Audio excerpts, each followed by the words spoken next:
gamers, live from Cost and Destroy, the not ready for any time streamer, your Queen Devil herself, Miss Mindy. Alrighty, Rockstars, what is going on? And welcome to the first episode of Miss Mindy Show Vinyl Haul. So, as you know, I got a new record player, and I started collecting vinyl again. I'm really excited to show you guys what I got. I'm really excited. I am brushing my hair, and I don't care. That's okay. But guys, thank you so much for coming. I hope you enjoy this video. If you guys want to see more of this kind of content, hit subscribe. I would greatly appreciate it. As you guys know, I also stream live on Twitch. So if you want to check out my live streams, I live stream every Wednesday, Saturday, and Sunday evenings. If you want to check that out, go check that out at twitch.tv/MissMindyRocks. So I do hope you guys will check that. So yeah, I got a record player. I want to show you guys what I've been picking up. So as time goes on, I will be, editing these videos a little better than what I'm doing. So this is my first shot at it. So please go nice. So if you guys like seeing, hit that subscribe button and also check out my Twitch streams. So that being said, let's get into this vinyl haul. I'm really excited to show you guys what I got. Our first record we got is Dream Police from Cheap Trick, the fourth album from Cheap Trick, released in September 21st, 1979. It is the band's fourth record, the third produced by Tom Werman. It's their most commercially successful record to date, and it's number 6 on the Billboard chart. So this is the album that pretty much kind of broke them. As you know, they started out, then when they released At Budokan, which is their live album the year before, that kind of really got them going with I Want You to Want Me and all that other fun stuff. So yeah, this is their fourth record. It's an amazing record. I love these guys. Also has an amazing gatefold cover. I love gatefold covers.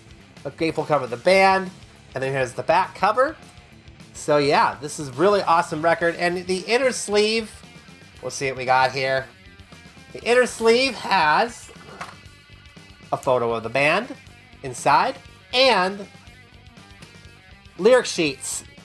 So yeah, that's really cool. I really picked this up on eBay. It was very cheap. I got a really good price on it, so I picked it up. So yeah, great record. I really do enjoy this one. Released September 21st of 1979. Great record. See, as for songs, Dream Police is a great song. Way of the World, terrific tune as well. This House Was Rockin' with Domestic Problems. Good tune, I like it.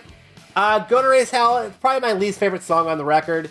It's very long, about 9 minutes long, but it's not a bad song, but it's pretty long and drawn out. Side 2, I'll Be With You Tonight, great tune. Voice is a terrific ballad. I love Robin Zander's voice. That dude's got the fucking amazing. That dude's voice still holds up to this day, and amazing. Writing on the Wall, okay tune. I Know What I Want, that was sung by bass player Tom Peterson. That was his first time singing the tune on a Cheap Trick record. It's okay, it's a good tune. Need Your Love, okay song. It's a good song as well. But yeah, Dream Police, Cheap Trick, great fucking record. I totally enjoy it.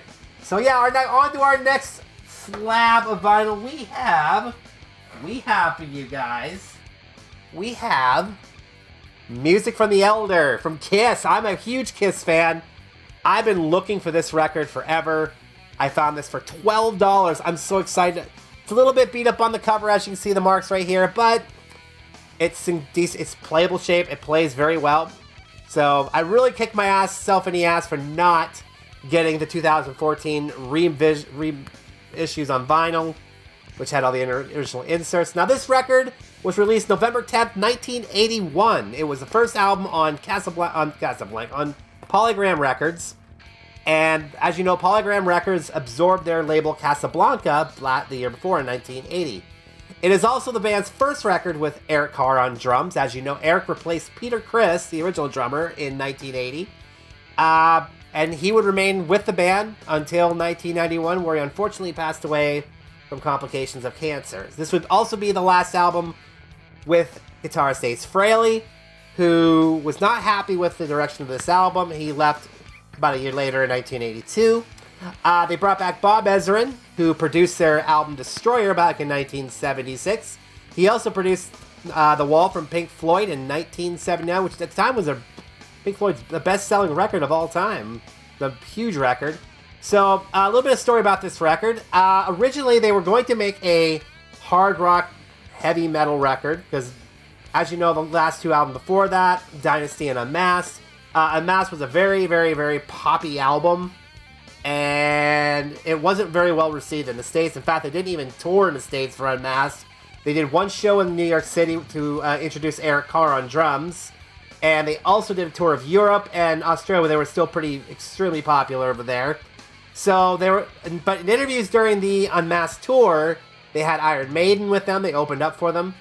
So, anyways, so in the interviews, Paul Stanley during that tour would say that they were going to do a hard rock record. They were going to do a heavy metal record, back to their roots, and do a record that the fans knew them as. They're trying to get back some of their fan base who they lost from over merchandising to like poppy record. Well, I can't say Dynasty too much of a pop rock record.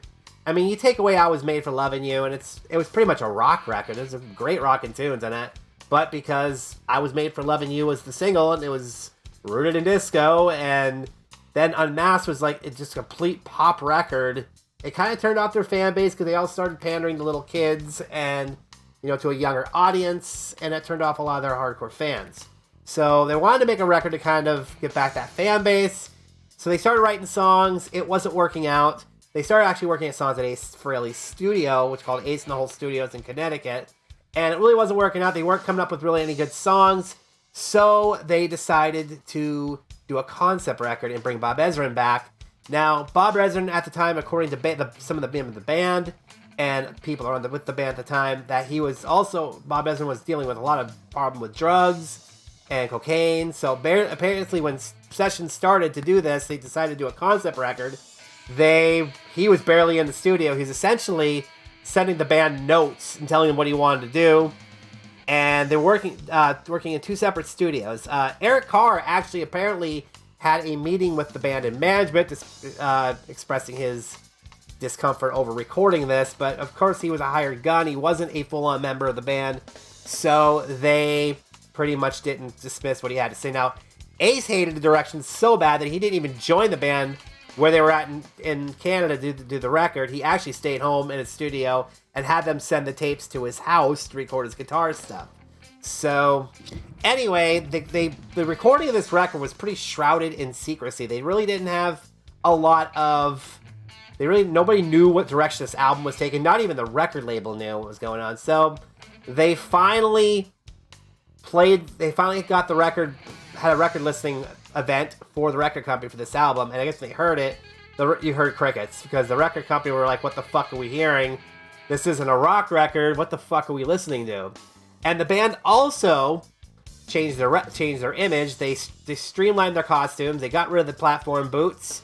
They cut their hair, so they looked really different, except for they still had the makeup on. And but yeah, the advertising agency, Howard Marks Advertising, he did not like this record so much that they didn't even put the name of their advertising agency on the record. So this is also the first record that has no picture of the band whatsoever and does not contain any posters or inserts of any kind. As you know, starting with the live and off and on, they would have inserts or posters, stuff, booklets of stuff, the band and where they were at, this one didn't have that. But it did have a gatefold cover, which was this.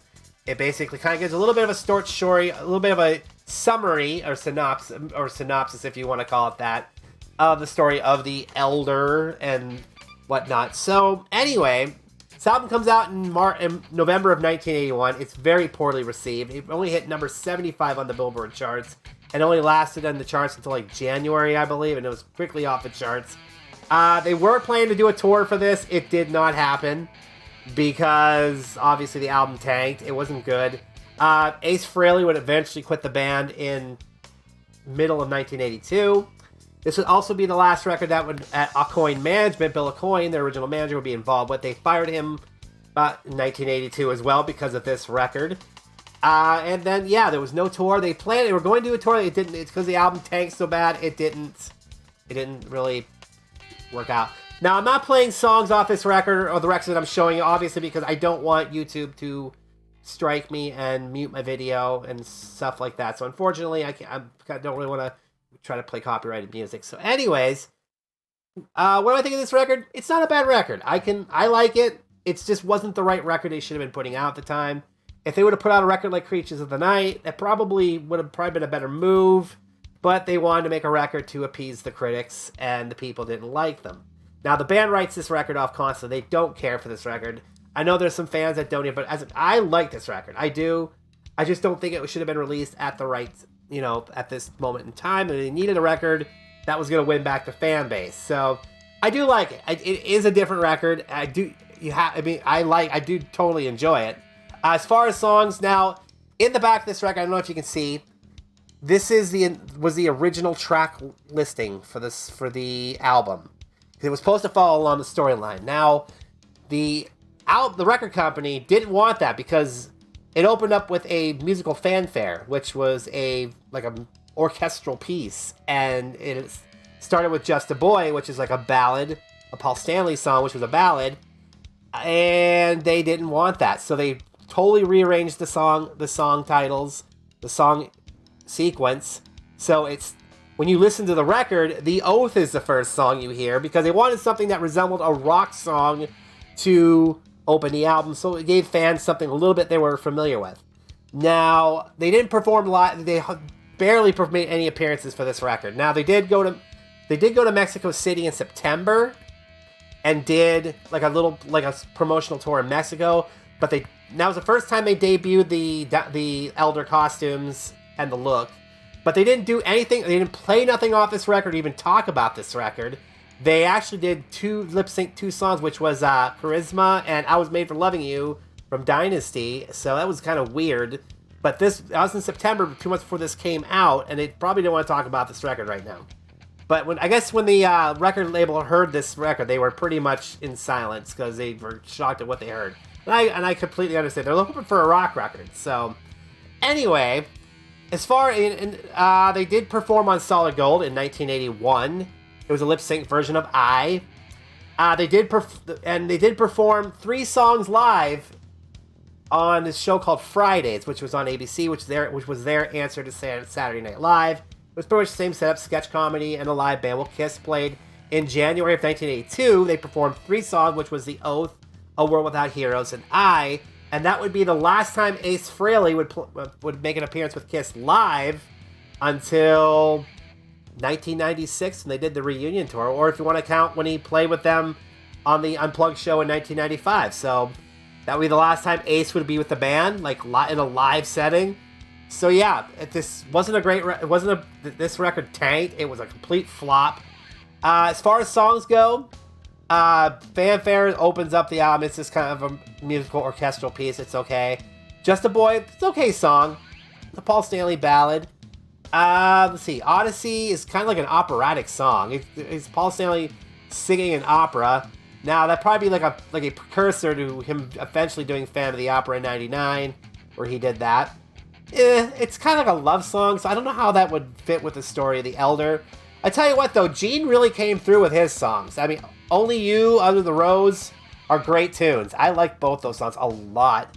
And then you have The Oath, which is probably my second favorite song off that record. It's an amazing song. Great tune. It rocks. It's a rockin' tune. Dark Light, that's one of Ace's contributions to the album. It was apparently a song called Don't Run, which they was recorded doing the initial sessions before they decided to do a concept record. Great solo. Probably one of his best solos I've ever... One of my favorite Ace solos is off this record. World Without Heroes was a single from the record. They put this out. As you know, in 81, MTV was coming out at that time and just starting, and they made a video for World Without Heroes. Mr. Blackwell's another Gene tune. It's okay. Probably not my favorite Gene tune on this record. Now, Escape from the Island, it's not listed on the cover, but it is listed on the record. That's an instrumental with another of Ace's contribution. Great solo. Love that. It's a great instrumental. And which was another single off that record. It was they did 2 videos for that. They actually did 2 versions of that. They did a version where they played in front of like a studio audience, and apparently the band did not like that very much, so they shelved it and made another one. Was essentially just a collage of performances from 1974 to 1982 or 1981, sorry. And just about a few years back, I think it was in 2014, 2015, somebody actually found and located the original version of I and released. It's on YouTube if you want to check out the original version of I. They did 2 versions where they changed the verse. Now on TV, where there's a verse called "and the balls to stand alone." Well, on TV they said "and the guts" because they couldn't say balls on TV. But music from the Elder, I think it's a great Kiss record. It actually for me aged very well, but it just was the wrong record to release at the time. So it happens. But yeah, it's a great record. I do it. Music from the Elders. So what else we got? We have Love Gun. Now this was a Walmart exclusive I just bought about a few weeks ago. It has colored vinyl, which is a tangerine. If it comes out, if it ever comes, there we go. It's a tangerine and aqua splatter vinyl. Really cool. This record was released in June of 1977. It would be the last album that all 4 members played on, because as you know, probably starting around Dynasty is when they really started using ghost musicians because they covered for the other members. But yeah, this is probably the last record that that everybody played on. So, great record. The debut of Ace's lead vocal debut, Shock Me, which is a killer fucking tune. This is a great album all around. Love Gun, great tune. Now, they actually screwed up the track listing on this as well. It actually opens up with I Stole Your Love, but for some reason, I don't know why the albums did that, when it was the wrong track listing. Love Gun, great tune. Got Love for Sale, so okay Gene tune. Tomorrow Night, good song. Christine 16, great song. Almost Human, signature Gene tune. Great tune, I love it. Plaster Caster, it's a good tune. It's about those groupies back in the 70s who would take plaster casts of rock stars' dicks. So that was a song about them. Shock Me, Ace's vocal debut. Now that song was kind of inspired by an incident that happened on the Rock and Roll Over tour a year prior, where he electrocuted himself on stage. And they had to carry him off. He got revived and finished the rest of the show. So Shock Me was kind of an inspiration of that song. We have Then She Kissed Me, which is a cover of a song called Then He Kissed Me. And I'm not sure, I forget who originally did that song, so I'll have to check that out and research that. I Stole Your Love, which actually the opening song of the album, great fucking tune, I love it. Hooligans, Peter Criss's contribution, it's okay Peter tune, I mean, it is what it is, it's a good song, so Kiss Love Gun, Walmart exclusive. Now obviously real quick, it does have a reprint of the original album sleeve which came out. It does not have the Love Gun, the paper insert gun that originally came with this record. Now, I know the 2014 reissues did include posters and whatever came with these records back in the 70s, which kick myself in the ass to this day for not picking up. I wish I would have got them. So, Love Gun from 1977. And what else do we have? We now have... Oh, here we go. Here we go. Here we go. Don't drop everything. Here we go.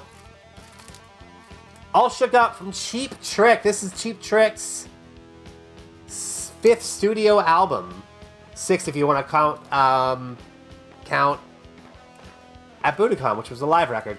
Now, this was released October 24th of 1980. This was produced by legendary Beatles producer George Martin. So, yes, it was recorded in London. And this was probably their weirdest album. It's a very quirky album. The songs started getting a little weirder, but this record's fucking great. I love it. If it wasn't for 3 songs, this album would be a fucking masterpiece. It is a great fucking record. Now, a little bit of info about this record. Although Tom Peterson played and was pictured on the record, he quit the band right before the record was released. So they got a guy named Pete Comita to play on the tour. He actually was replaced Tom Peterson, and he was on the tour for All Shook Up. He did play on a song called Reach Out that was on the Heavy Metal soundtrack, and he left the band right before they recorded their next album, which was One on One, when John Brandt became their bass player and was with them till Tom Peterson came back in the late 80s. So this is a great record. You can tell a lot of the Beatles influences start to show on this record because they started doing homages to the Beatles, which is really cool. Great fucking record. If it wasn't for 3 songs on this album, this would have been a fucking masterpiece of a record. But the sleeve is interesting because some of these pictures represent a song on the album. Now, this here is World's Greatest Lover. That there is Baby Loves to Rock over here. And over here, I believe, is High Priest of Rhythmic Noise. This guy here is wearing a Darth Vader helmet. He's in front of a bunch of people, so little kids here. But I think that represents High Priest of Rhythmic Noise. There's a couple more on the back of the record here. We got this here, I think, is Go for the Throat, Use Your Imagination, which is one of the songs on the record. I'm not sure what the other ones represent. I'm not sure, but it is a fucking good record. I like it. I'm going to go through my favorite songs on this. I'll show you in just a sec here and put this record back in. So, yeah. Let's go through the songs here. Stop This Game, great fucking tune. I love it. Great opener to the album. And the musical, the little droning note that comes in, it's awesome because it's actually a homage to Day in Life from Sgt. Pepper. There's a lot of Beatles homages in this record, obviously. Just Got Back, great fucking tune. Baby Loves to Rock, another awesome. This whole first side is just amazing. Can't Stop But I'm Gonna Try, great tune. World's Greatest Lover, my favorite Cheap Trick ballad.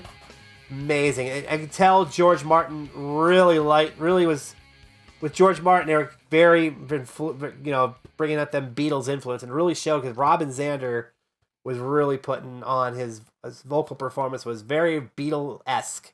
And it's amazing though. Great fucking tune. High Priest of Rhythmic Noise. Weird song, but I like it. I really do. Love Comes Tumbling Down, the last really good song on this record. Really good song. Then we go to I Love Your... I can't fucking read this. Ugh. I Love You, Honey, But I Hate Your Friends. I'm sorry, I can't see. I'm trying to read. I need glasses. I Love You, Honey, But I Hate Your Friends. It's okay song. Go for the Throat, Use Your Imagination. And then Who the King is basically a Bunny Carlos drum thing. So that was probably wasn't the great way to close the album, but this is a really good record. I will say, it's probably my favorite cheat. One of my if it wasn't for those last 3 songs on side 2, this album would be a fucking masterpiece. Great record. Cheap Trick, All Shook Up from 1980. Great record. Our next album we got here coming up is we got on our pile, Get the Knack. I love this fucking record. This was released in June 11th, 1979. It was probably the most successful debuts in history. It sold over 1 million copies in less than 2 months and spent 5 weeks at number 1 on the Billboard 200 chart. This is an amazing power pop record. I fucking love it. Great fucking record. Yes, My Sharona was a huge hit. As they pretty much put this, and you guys could probably call these guys a one-hit wonder band, but it was still a great it's a great power pop record, full of good hooks. Doug Feiger knew how to write some good songs. Now, they did have 2 records after this, which was called, I think the Little Girls Understand, and Round Trip. This run lasted only a couple years, but unfortunately drugs, booze, and bad management decisions kind of derailed them, and they broke up, and they got back together like in the 90s off and on. They did finally get the original lineup back together in the late 90s, but unfortunately, singer, songwriter, guitarist Doug Feiger unfortunately passed away from cancer, and the band was done. I do believe, this is a great fucking record. Let Me Out, great way to open an album. Remember Your Name, Otera, She's So Selfish, Maybe Tonight. Good Girls Don't's a great fucking tune. Okay, I like My Sharona, even though it's overplayed, but that's a song everybody knows from these guys. But it's still a great tune. Heartbeat, Siamese Twins, Lucinda, That's What Little Girls Do, and Frustrate. Frustrate's a great closing tune to this record. So yeah, if you want a good power pop record, if you look past My Sharona, they're chock full of great hooks in this fucking record. So pick it up. Get the Knack from 1979. Now our final record we picked up is from a member of The Who. Now I do love John Entwistle. I am a bass player myself, and I love his bass. He's probably one of my top 5 favorite bass players. And as a bass player myself, I love this dude. As you know, he did release solo records because he's one of the members that, hey, you had Roger Daltrey and Pete Townsend, who were prolific songwriters, and they were the main songwriters of the band. He did get his moments like My Wife, Boris the Spider, on Who records, but he liked to have an outlet where he could write his own tunes. So, yeah. So this was his 4th solo record, released in 1981, Too Late to Hero. It's not that great of a record. Here's the back of it. As you know, that's Joe Walsh. Joe Walsh played guitar in this record. Joe Walsh from the Eagles. So he plays guitar on the record, and this is the album insert. The picture of John Entwistle himself with his Spider Alembic Spider bass, Explorer bass, which is fucking awesome. He's a phenomenal bass player. Sleeping Man's a good song. I really do like this. I mean, these songs are, they're not really anything to write home about. I've heard better from him. Sleeping Man's a great song. The title track is really good. My favorite solo record from him would have to be Smash Your Head Against the Wall, which I'm definitely looking for.